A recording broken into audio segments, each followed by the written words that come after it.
In a world where each and every moment is your opportunity to build the tomorrow you want.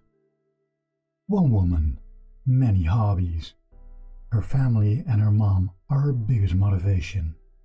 She loves swimming in the ocean, walking on the beach, bike riding along the boardwalk. One woman, many ambitions, and even more life goals. I think my biggest motivation is honestly my family, especially my mom. Her family came from Cuba when they were very young, so they came here with nothing. That kind of sparks my drive a little bit to see her be such a hardworking woman, especially, and business owner. So she's definitely always been my motivation when it comes to career and, my life in general, but definitely my family for sure. It started 3.5 years ago in the sparkling area of New York City. A rising star has been added to the Christian Louboutin team. She enjoys working on projects both for the headquarters in Paris as for the American teams. And one day she hopes to be running an AP team of her own. I hope to be one day running an AP team. That would be ideal to become, a person of more position and oversee some staff. I thoroughly enjoyed working with our Fluxym partners and implementing Basware into our system. It's been a great project that I've led so far. Probably my favorite out of the ones I've done. Once I get involved into something and I spark a passion for it, like I said, project management, weirdly, I became kind of passionate about it all of a sudden by doing these projects, especially Basware. That kind of really led me into now thinking that down the road, maybe I'd want to focus maybe more on managing projects. But of course, also in my personal life, those things are, important when it comes to family and my friends. So I think those would be, my core values, I would say. I want you guys to listen for a sec. This is Julianne Vitone. Welcome to today's customer case of Christian Louboutin and our long-lasting partner Fluxym. My name is Linda and I'm sitting in the studio in The Hague, the Netherlands. And today joining in, we got Julianne. We just saw an amazing introduction video of you. What a great ambitions to willing to lead an AP team. Welcome to today's session. I'm very pleased to have you here. Thank you for having me. And Newsha, same to you, of course, project lead of Fluxym. Fluxym is already 19 years S2P experience in the field and run over 400 successful customer projects. And today we really like to learn about the case of Christian Louboutin. Thank you, Newsha, for being here as well. Yeah, thank you for having me. Thank you. And we're dialing in from 3 different countries. Maybe that's fun for the audience to mention. So I'm based in The Hague, Netherlands. Newsha, where are you? I'm in Montreal, as you can tell with my fireplace. It's very cold. How cold is it there now? It's in the minuses. That's all we need to know. Indeed. And Julianne, where are you dialing in from? I'm currently in New Jersey, so our office is in New York, but as most people in this area, I live in New Jersey. So I'm currently in New Jersey, which also is cold. It snowed last night here, so not in the negatives, but still pretty cold. Still pretty cold, yeah. Okay, yeah. Cold. Over here, I don't know how warm it is, but I would say like 10, 7. I got a tip over here that's 7 degrees outside here. Hey, thank you for being here again. And today I prepared some statements, and some statements I'll post to you, Newsha, others to Julianne, and some to both of you. And we'd like to get a better understanding on how to establish a P2P process. And very interesting that, of course, glamorous brands like Christian Louboutin do have back office processes that needs to be automated. So are you ready for the first statements? I got them here. Fluxym has over 19 years of experience in source to pay and run over 400 successful customer projects. Newsha, could you enlighten us a bit more about the company Fluxym? Of course. So yeah, as you said, Linda, we've been Basware partners since 2004.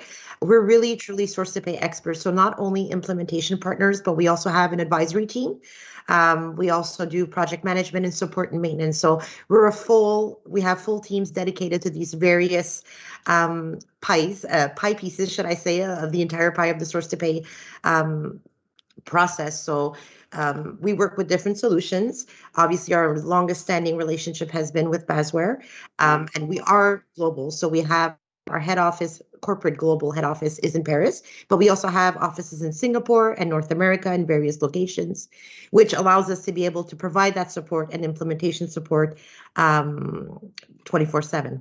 Thank you for the clear introduction of Fluxym. And could you tell us a bit more about the roadmap as well? So yeah, as we discussed a little bit, so we did kick off the project in September 2019, as it was pre-COVID, which was a great advantage. We were able to go into your offices and try and do that design session and the gap analysis together. Then we moved on to the build. So once the build was complete, and if I remember well, it was around this time of year in January where we had come for the UAT. So we were on site to start the UAT process and provide training to the users. And then unfortunately, as many know, in March 2020, I think there's no introduction needed, COVID happened. Project was put on hold. And in the summer, when things sort of stabilized, the project picked back up. We did some more UAT just to make sure that everybody was still familiar with the system and all the little last things were finalized. And we went live in September to start your new fiscal year with the new system. So all in all, it was a smooth process. Even though there was the hold, I think we managed to pick things up where we left them off. And it went really well. And again, not just I think our team was very invested in getting you guys live, but I also think that the Louboutin team was awesome in getting hands-on and being very, very present in this project. Any additions from your side, Julianne, on this roadmap? Yeah, so basically everything that Newsha said, I think, you know, the on hold with COVID, it was no introduction needed. Like we said, No, COVID, what's that? yeah, right. Who would have thought? What's Spark 2020? I think that kind of, as you said, literally split the project into, and we were so close of getting it live before COVID. So it's kind of it's sad to see a little bit in a way where you're like, oh, we're so close. But I'm happy that the timing that it did occur, because in the end it worked perfectly for our team, and we're happy that it started in a fiscal year because it kind of made things cleaner for auditing purposes. Knowing exactly when everything was going to be in Basware for auditors, that in this past year doing the audit was a lot smoother. Not having any sort of time where some invoices might have been manual and some were in Basware. I think this was a smart decision for us to actually go live in the fiscal year start. So that was one benefit for us. Is it true unautomated AP processes still include paper, signatures, stamps, typing, and a lot of man hours? Yes, unfortunately, there's still many AP processes that are manual.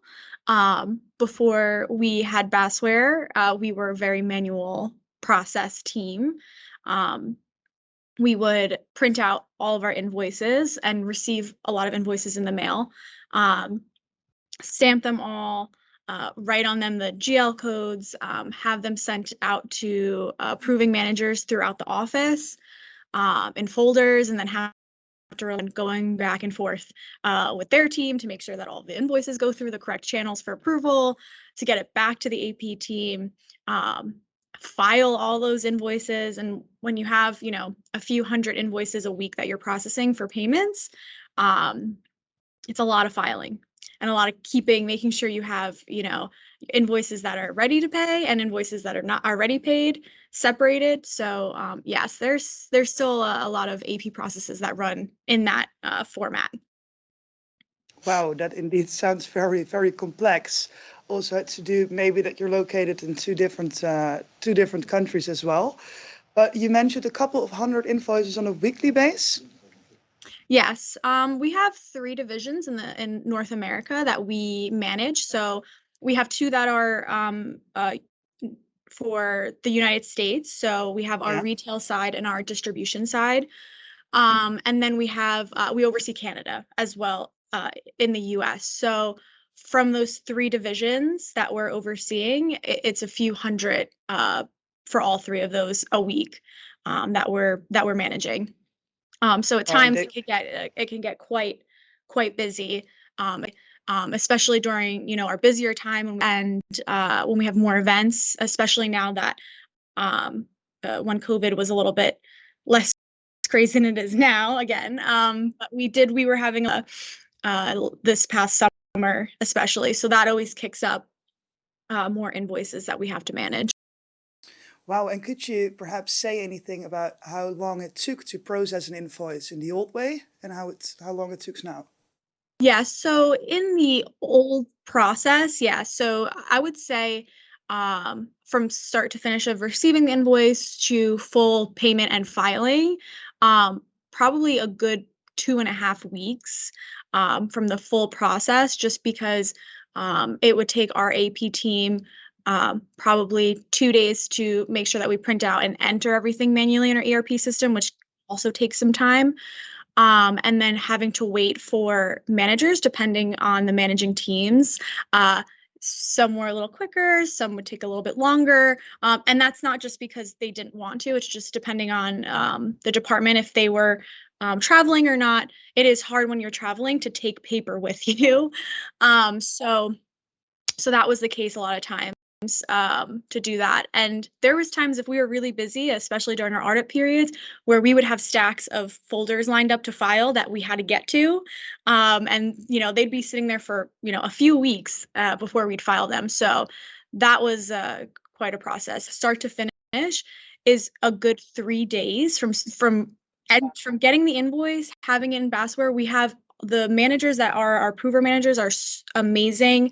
They've really learned, they've come to love actually Basware, and that they can go in and see everything electronically and approve in there, and do it from their phone if they are traveling.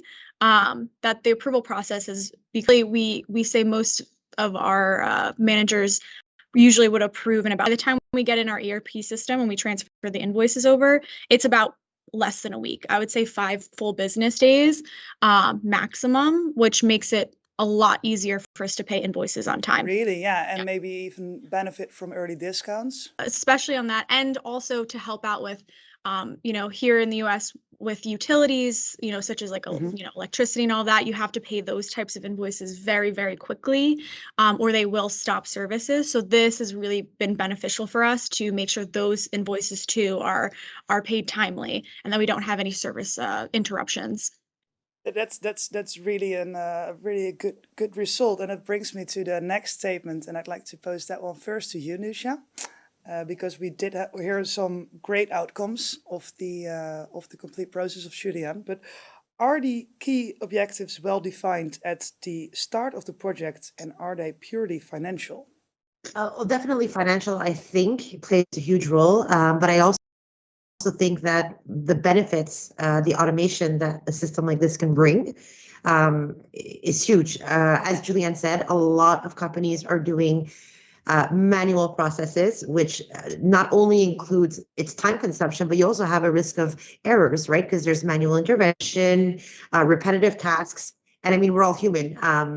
There's only so many things that we can do without the odd mistake here and there. So I think that, yes, financial is a huge driver, but as well as accuracy and efficiency, and making your staff more exception oriented, and giving them a more value add, how could I say, better value add to what they're doing, right? And trying to remove all those recurrent tasks.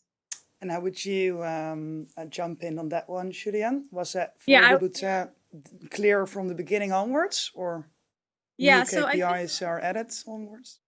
yeah, I think I would agree with Newsha on this. For us, it started off with being honestly, financial is obviously something that's always on everyone's mind.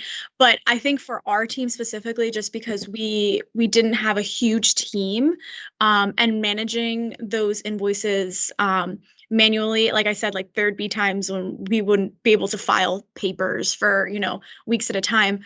I think that it just was smarter for us to have this automation because it helps ease our process on the AP team. That was quite time consuming on tasks that didn't need to be. So I think that was really a big contributor, at least on our end, of why we really wanted to push to get this process implemented. Just out of curiosity, how big is the AP team? So currently there's only 3 of us. So it's a coordinator, myself as an assistant manager, and our director. But during the project, there was 4 of us. That was before COVID. So when we had a full team before COVID, there was 4 of us because we needed that extra person to really help with those day-to-day tasks that are really time consuming. Whereas now we don't need an extra staff member to do that because we don't need to do any of those extra necessities when we had that old process. So yeah, that's kind of how our team's set up now. I do think that change management was also a big thing here in this project. Can you explain a bit more about that? Yeah, so I think obviously the biggest change was going to be having everything accessible online. Pre-COVID, I think it was honestly a different mindset than post-COVID. So pre-COVID, I think there was a little bit more hesitation on some of our teams just because they didn't really they were already busy with things, and I don't think necessarily everyone was on board with taking time to actually learn this new process and thinking, is this actually going to be beneficial to them? To then having COVID happen, us pausing the project and then restarting the project during COVID, the necessity that those approving departments realized was, wow, we really need this now because of the circumstances that we're in of being home, we need to have this automated. So it kind of is funny how that change management It gave an changed extra itself. push, yeah. Yeah, and it almost was weirdly beneficial that COVID situation happened because it almost made us realize how necessary the system was, and that really helped our managers see that they would rather take the time to learn this new system and make sure that it's implemented than having to go through an old process pre-COVID. So yes, it definitely was an interesting time during that experience. Yeah, talking a bit more about COVID, Newsha, was that challenging for you as a partner as well to manage the complete project on remote and not being able to see the people in person?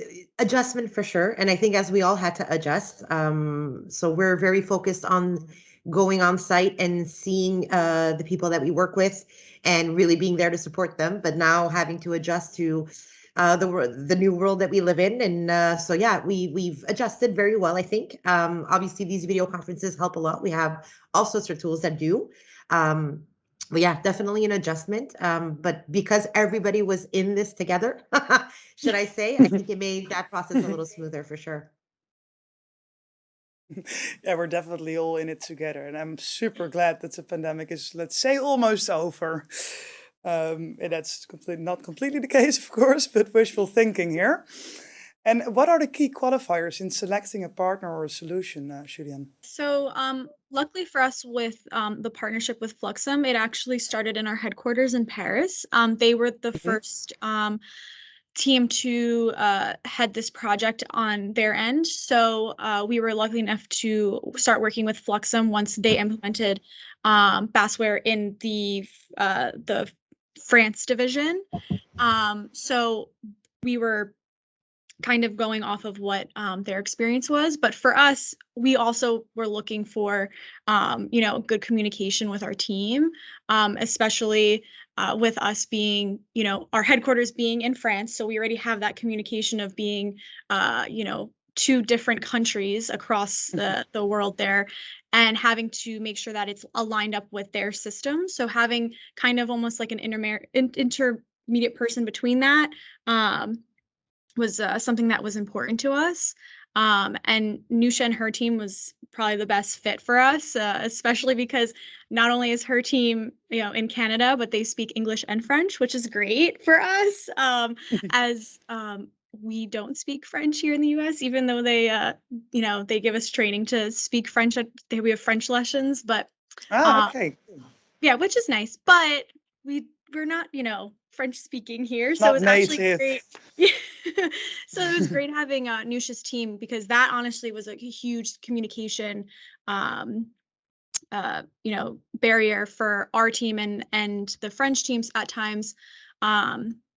It was just a lot smoother for us. So I think that was a big thing that we were looking for, was just making sure that the communication was going to be smooth and easy. And Nusha's team was great at being very timely with us. Any issues that we had, Nusha and her team would respond immediately and make sure that our needs were met. So I think that was kind of our key, contributor of quality that we would look for in a partnership. Super. Anything to add here from your side, Newsha? Well, I was going to add, oddly enough, our global headquarters are in Paris as well. So one thing that also helped was our mandate was to help onboard the North American division, right, onto their system as well. But we are very close to our French teams as well, so we're very united. So the great thing was I was able to get a lot of input as to what was done there, and even have them sort of work with us to make sure that we're aligned with what France is doing, but keeping in mind the particularities that are specific to North America, to make sure that those are addressed in the system as well. So I think that also helped. The fact that our teams are very communicative internally as well, so that everything's aligned and making sure that everything ran smoothly. And so basically, that not only is the partner important, but the client as well. We need a team in front of us that's also invested and wanting to make this a success, and is all in and there as well. So I think that helped make this a success as well. This is also, again, a very nice bridge to the next statement. This one is firstly for you, Newsha. An international rollout with standard cloud solutions is very predictable and plannable. Yes, in the sense where we could definitely plan ahead. Predictable, never. In a project world, nothing is always 100% predictable. But definitely, the good thing, as I kind of mentioned previously, was having our international teams that have worked together. We were easily able to sit down and plan ahead of time. My team in France was able to give us a good feel as to what was done for the group in Europe, so that when we came in to speak with Julianne's team as well, we were prepared, we knew what was done. We were able to focus really on the points where there were maybe differences between the two. And so I think, yes, you can definitely plan, but that's the beauty of a project. There's always things that are unpredictable that come up. In this case, it was COVID. No one could have planned that, but there's always things that come up. And referring to UAT, Julianne, can you tell us a bit more about that? How did that completely user acceptance testing went? Yeah, so like me and Nusha have been talking about, with COVID, we actually started this project before COVID. So our UATs happened, I believe, the last week of February-ish. I'm trying to remember back. It's been so long. That's literally why I'm like trying to figure out exactly when. But I think we had in-person UATs before COVID. And we were actually, doing just some fixes and finalizing everything for the go live in March, when COVID hit. And since that happened, we had to put the project on hold. And so we had a few months of obviously, working from home, and not really knowing what was going to happen. So that summer, when things were, kind of stabilized, of like, okay, well, this is kind of reality now, and realizing that the process that we now had manually in person with paper was even harder now during COVID because we were remote, but we didn't have an automated system. So we were still manual, but we were at home. That was even more difficult because now we had to rely on emailing people invoices for approval, saving it in shared drives. It was a bit of a hassle, making sure people signed off on PDFs type of thing. And that really pushed for us to be like, we really need this automated process. Not only was it important pre-COVID when we were manually doing it in person, but now even more so being home, this just shows you that we need to have this automated process. So we began the project again in August, and our go live date was going to be September, because our fiscal year starts in September 1st. So we are hoping to get the system live so we could start getting all of our new fiscal year invoices in for that start date. So we really only had about a month to get the project back on board, probably a month and a half. And so since we had the UATs in person, it actually was, that was something that I'm happy that we did do in person, because all the managers that had done the UATs back then, it kind of was just like, get them back into the system and just relearn things. But they kind of already were like, oh yes, I do remember, like, this is how you approve, this is how you code. So it was a lot easier the second time around doing the UATs. And I think they were even more excited then because they were ready to start using the platform. So yes, we had successful 2 separate UATs, thankfully, that really got us to go live in September. Newsha, is this something you experienced with other projects as well that were ongoing and then the pandemic hit in? Was that like increasing the level of urgency, or? Definitely. And not just when it hit, even to this day.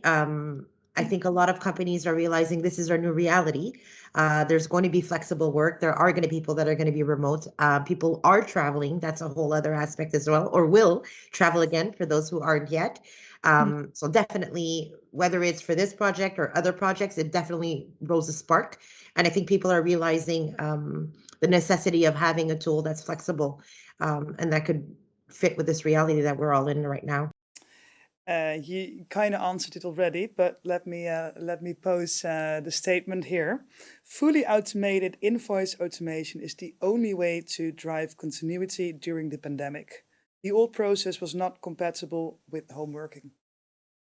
Yeah, I would say that's definitely true. Obviously, like we just touched on, I think the flexibility of having the automated process while working from home or being remote, and like Newsha even said, now kind of the reality of being partially remote, this hybrid schedule that a lot of companies are having, especially ours. We're currently we are remote because of the new surge in cases, but we are going to be going back to a hybrid schedule. So I think it is important to realize that that's kind of going to be the reality, and this system helped with that process a lot better than before when we were manual. So yeah, I think the importance of this automation was even more necessary than we originally had assumed it would be.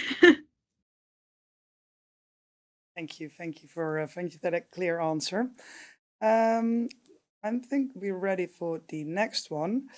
I'll pose this one to you, Julianne.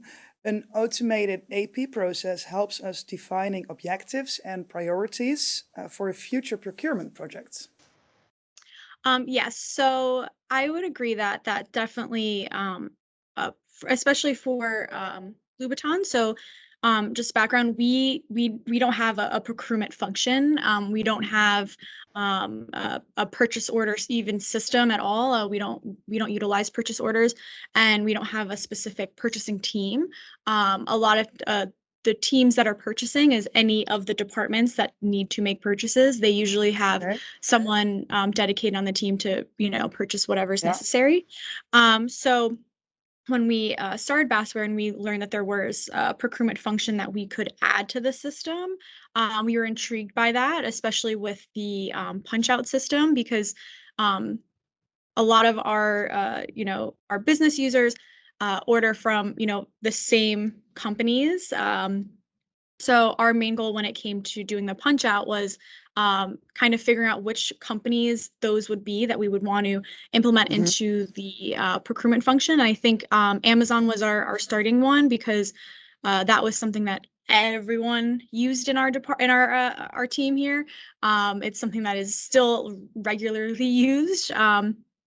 So we want to start off with something that we could train the majority of people who are ordering in this platform. So I think it was great benefit with Basware that we had that procurement function and added companies into the punch out, and the Amazon go live was quite successful, and all of our departments have been utilizing it since. And we haven't had any complaints. Honestly, they prefer it because the old way was a lot more of a process for them. So this is a lot easier, and to navigate the system, I think they're comfortable with it because they already had knowledge of the system. Since most of the people that are using Basware for the invoice function, we're going to start using it for the procurement function. So they the familiarity of the portal is great for them.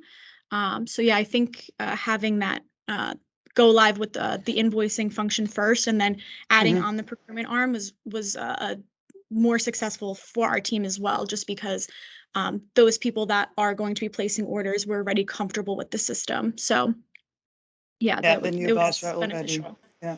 Yes. Newsha, is that something you see often? Like We AP do. automation first and then. We do. A lot of companies tend to want to go ahead with invoices first. May seem sometimes counterintuitive, but it has a very big added value, which is you get to have the visibility on your entire spend. So what we're realizing too as well is that a lot of times companies think they have the visibility, but once they actually start using the tool, they're realizing there's a lot of invoices they didn't see or they had no idea what was going on. So that gives them the visibility to be able to better plan their procurement go live, which also you can identify areas where you can have punch outs or try to automate some of these or contractualize some of the items. So definitely we've seen that. And we tend to say that invoice is the foundation, and then you add on to it with procurement and other functionalities. That sounds indeed. That sounds logic. So that's something you see. That's something you see more often. We do see that with our direct customers as well. Maybe it starts with AP and then moving towards procurement. I think that's a good movement. Hey, and looking back, what were the key learnings here? What would you've done differently, and what the same? Julianne, first maybe for you. Yeah, so obviously, with COVID, it kind of changed everything of our perspective. I think before COVID, the only challenges we might have had were probably just maybe working with our French team and the time difference, and making sure that everything was aligned. If we needed something to be fixed, and then it had to be fixed by the Paris side, we might have had delays when it came to that time, the timing of everything. But I think on a whole, if you look at the project, I think obviously with COVID being stuck in the middle, that probably was the most unexpected and biggest learning, because that kind of put everything into perspective for all of us on how we view things. So I think I would say that probably was the biggest learning was really looking back and seeing, okay, wait, this is how our process is functioning. And, this is the unexpected world that we're living in.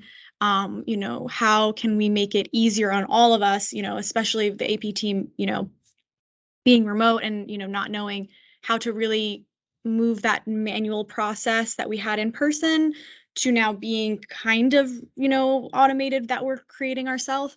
So this system was something that we really needed more than anything else. So it helped ease the AP team's stresses during COVID for sure. But yes, I think those were kind of our lessons learned during the whole scope of the project for sure. And I think Newsha would probably agree with that too. Definitely. I mean, Yeah. if anyone could have predicted this, I think I Yeah. would have pushed every single project we had as fast as possible live. Because I Yeah. think nothing hurt me more, either seeing projects go on hold or having some companies in the midst of when it was really the true pandemic and everything was shut down, having to send people 1 day a week to go into the office to try to gather all the invoices, scan it. I mean, I'm very customer satisfaction oriented. So had I known, I think we would have pushed very hard to get everybody live. Yeah. But yeah. And we were close, and that was the thing where our go live initially was probably the end of February, which was before the pandemic hit. But because we had some of those delays that we had mentioned, just on timing and things like that, it did push our go live to March, which then obviously that was kind of the perfect storm type of situation. Yeah. Well, So that's, it's funny that we say that, we look back at that now, because, you know, those delays that we did have, kind of pushed us into that alternate reality, I guess you'd say, almost. So yeah, that's kind of a hindsight thing though, but Yeah. And from a partner perspective, like from Fluxym's perspective, what have you done differently? Is that exactly the same as Julianne mentioned, or maybe Exactly. some Yeah, additions? definitely would have been to push to try to get people live, because I think what we've learned is that we've always known that these types of obviously systems are beneficial for companies, but when you see people struggling in an unpredicted type of fashion because of circumstances that are beyond your control, I think that mainly really puts things, as Julianne said, in perspective. And had we known, definitely would have, I think that's what we'd have done differently, is try to push everyone live so that they can go through that unprecedented months that we went through, but with some type of ease, and try to alleviate some of that pain. Yeah. Is it also easier like that? Is it easier to convince prospects now that it's needed to automate these processes? To be honest, I don't think there's no convincing. I think people know now that there's no need to, I mean, it's They all experienced it. Yeah. People are coming and they're actually wanting to be live in a shorter period. So they're coming to us, whereas before they were willing to stretch out the project on 5, 6, 7, 8 months. And now they're saying, okay, is there any way we can get it done in 3 months? So people are really have a huge appetite for this. Because as we said a little earlier, with the new flexible schedule that most companies are taking, it's a must. It's definitely a tool. It is. Yeah. Okay, that was actually the last statement I prepared for today, and I think we got some really valuable insights. And I'd like to thank you both. It's highly appreciated that we could have this open conversation. Works smoothly remote as well. Unfortunately, we haven't seen each other in person yet, but perhaps somewhere in the future that will happen. I really enjoyed the conversation. I learned some new things. So yeah, thank you again. And I'd like to talk soon to each other and close off then the webinar for today. Thank you very much for the opportunity. It was great.